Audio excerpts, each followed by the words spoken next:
ನನ್ನ ಹೆಸರು ಪ್ರೇಮ. ನಾನು ಮತ್ತು ಜಾನ್ವಿ ಇಬ್ಬರು ಪ್ರಾಣ ಸ್ನೇಹಿತರು.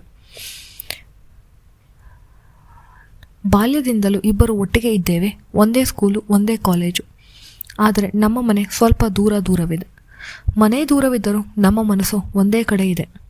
ಸ್ಕೂಲಿನಲ್ಲಿ ಏನೇ ಕಿತಾಪತಿ ಮಾಡಿದ್ರೂ ಅದಕ್ಕೆ ನಾವಿಬ್ಬರೇ ಕಾರಣ. ಅದಕ್ಕೆ ಬಹಳಷ್ಟು ಸಮಯ ನಾವು ಕ್ಲಾಸಿನ ಆಚೆನೇ ನಿಂತಿರುತ್ತೇವೆ. ಆದರೆ ಎಲ್ಲರಿಗೂ ನಾವಿಬ್ಬರು ಅಕ್ಕ ತಂಗಿ ಥರ ಪರಿಚಯವಿದೆ. ಆದರೆ ಜಾನ್ವಿ ಸೂಕ್ಷ್ಮ ಸ್ವಭಾವದವಳು ಮತ್ತು ಅವಳು ತುಂಬ ಸೈಲೆಂಟು. ಆದರೆ ನಾನು ಅದಕ್ಕೆ ತದ್ವಿರುದ್ಧ. ಹಾಗಂತ ನಾನೇನು ಬಜಾರಿ ಇಲ್ಲ. ಏನಾದರೂ ತಪ್ಪು ನಡೆಯುತ್ತಿದ್ದರೆ ಅದನ್ನು ಪ್ರಶ್ನಿಸಿ ಕೇಳುತ್ತೇನೆ. ಇವರು ಕಾಲೇಜಿನಲ್ಲಿ ಓದುತ್ತಿದ್ದಾಗ ಜಾನ್ವಿಗೆ ಯಾರೋ ಹುಡುಗ ಇಷ್ಟಪಟ್ಟು ಅದನ್ನು ಹೇಳಿಕೊಂಡಿದ್ದನು ಮತ್ತು ಅವಳ ಹಿಂದೆ ಸುತ್ತುತ್ತಿದ್ದನು. ಜಾನ್ವಿಗೆ ಅದನ್ನು ಹೇಳೋಕ್ಕೆ ಸಾಧ್ಯವಾಗಿಲ್ಲದಿದ್ದರಿಂದ ನಾನು ಆ ಹುಡುಗನಿಗೆ ಬುದ್ಧಿಮಾತು ಹೇಳಿ ದೂರ ಮಾಡಿದೆ. ಆದರೆ ನನಗೆ ಯೋಚನೆ ಆಗುತ್ತಿತ್ತು, ಮುಂದೆ ಅವಳನ್ನು ಮದುವೆಯಾಗ ಹುಡುಗ ಯಾವಾಗ ಯಾವ ಥರ ನೋಡ್ಕೋತಾನೋ ಅಂತೂ ಭಯ. ಅದಕ್ಕೆ ನಾನು ದೇವರನ್ನು ಸದಾ ಬೇಡುತ್ತಿದ್ದೆ, ಅವಳಿಗೆ ಒಳ್ಳೆ ಗಂಡ ನೀಡಲಿ ಅಂತ. ನಮ್ಮಿಬ್ಬರಿಗೂ ಮನೆಯಲ್ಲಿ ನೋಡಿ ಮದುವೆ ಮಾಡಿದಳು. ಇಬ್ಬರಿಗೂ ಒಂದೇ ಸಮಯದಲ್ಲಿ ಮದುವೆ ಆಯಿತು. ಮೊದಲು ಜಾನ್ವಿ ಖುಷಿಯಾಗಿದ್ದಳು.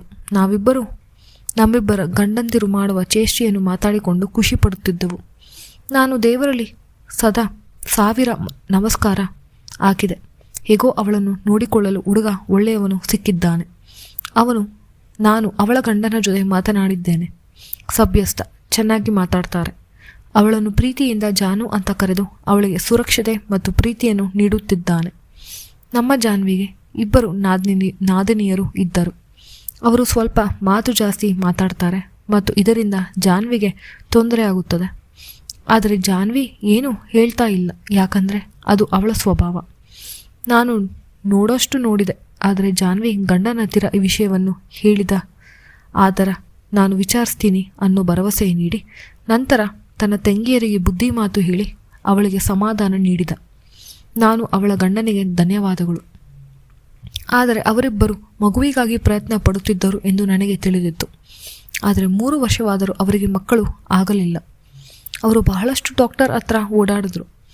ಆದರೆ ಏನೋ ಸಮಸ್ಯೆ ಇದೆ, ಜಾನ್ವಿನೂ ಸರಿಯಾಗಿ ಹೇಳ್ತಿಲ್ಲ. ನಾನು ಈ ವಿಷಯವಾಗಿ ಗಂಡನ ಹತ್ತಿರ ಮಾತಾಡೋದು ಸರಿ ಹೋಗಲ್ಲ ಅಂತ ಸುಮ್ಮನಾದರೆ.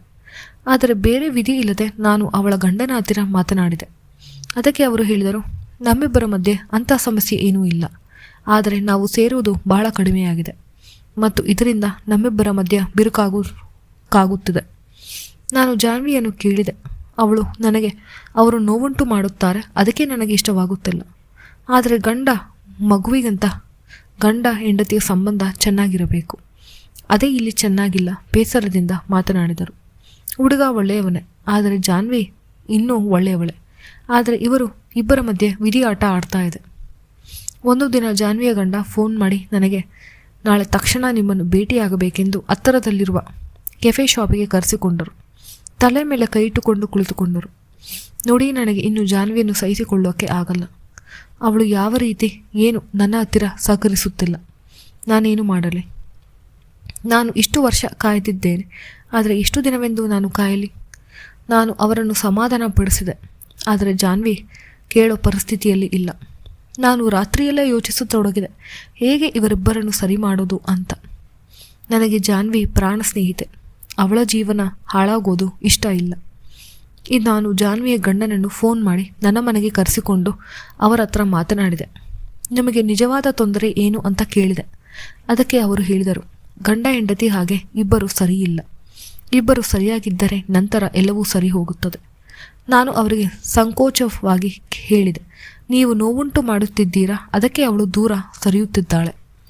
ಆದರೆ ನಾನೇನು ಮಾಡಲಿ? ನಾನು ಪ್ರಯತ್ನ ಪಟ್ಟಿದ್ದೇನೆ ಮೃದುವಾಗಿರಲು, ಆದರೆ ಇದಕ್ಕಿಂತ ಮೃದುವಾಗಿ ಇರಲು ನನ್ನಿಂದ ಸಾಧ್ಯವಿಲ್ಲ. ನಾನು ನಿಮಗೆ ಒಂದು ಪರಿಹಾರವನ್ನು ನೀಡುತ್ತೇನೆ. ನೀವು ಹೇಗೆ ಇರುತ್ತೀರೋ ಹಾಗೆ ನನ್ನ ಜೊತೆ ಇರಿ. ಆದರೆ ಜಾನ್ವಿ ಹತ್ತಿರ ಮಾತಾಡು. ನೀವು ತುಂಬ ಮೃದುವಾಗಿರಬೇಕು. ಇದು ಎಷ್ಟು ದಿನ ಸಾಧ್ಯವಾಗುತ್ತೋ ಅಷ್ಟು ದಿನ ನಾವು ಮಾಡಬಹುದು. ಮೊದಲು ಜಾನ್ವಿಯ ಗಂಡ ಒಪ್ಪಲಿಲ್ಲ. ಆದರೆ ಸಂಸಾರವನ್ನು ಉಳಿಸಲು ಅವರಿಗೂ ಇದು ಚೆನ್ನಾಗಿರುವ ಮಾರ್ಗ ಅಂತ ಗೊತ್ತಾಯಿತು. ಜಾನ್ವಿಯ ಗಂಡ ಸಿಡಿವ ಆಟಮ್ ಬಾಂಬಿನಂತೆ. ಅವಳು ಹೇಳಿದಂತೆ ಅವರು ಆವೇಶದಿಂದ ಲೋಕವನ್ನು ಮರೆತು ಸಿಡಿಯುತ್ತಾರೆ. ಆದರೆ ನನಗೆ ತಡೆದುಕೊಳ್ಳುವ ಶಕ್ತಿ ಇದೆ. ಅವರು ಹೇಳಿದರು, ಮೊದಲ ಬಾರಿಗೆ ನಾನು ಆಳವಾಗಿ ಮರೆತು ನೆಮ್ಮದಿಯಿಂದ ಈ ಥರ ಸಿಡಿದಿದ್ದು. ನೋಡಿ, ನೀವು ಜಾನ್ವಿ ಹತ್ರ ಮೃದುವಾಗಿ ಇರಬೇಕು, ಇಷ್ಟು ಸಿಡಿಯಬಾರದು. ಪಾಪ ಅವಳಿಗೆ ತಡೆಯಲು ಆಗುವುದಿಲ್ಲ. ನಾನು ಖಂಡಿತ ಇವತ್ತು ಪ್ರಯತ್ನ ಮಾಡುತ್ತೇನೆ. ಅವರು ಮರುದಿನ ನನ್ನ ಹತ್ರ ಹಂಚಿಕೊಂಡರು. ನಾನು ಜಾನ್ವಿಯನ್ನು ಏನೂ ಗೊತ್ತಿಲ್ಲದಂತೆ ವಿಚಾರಿಸಿದೆ.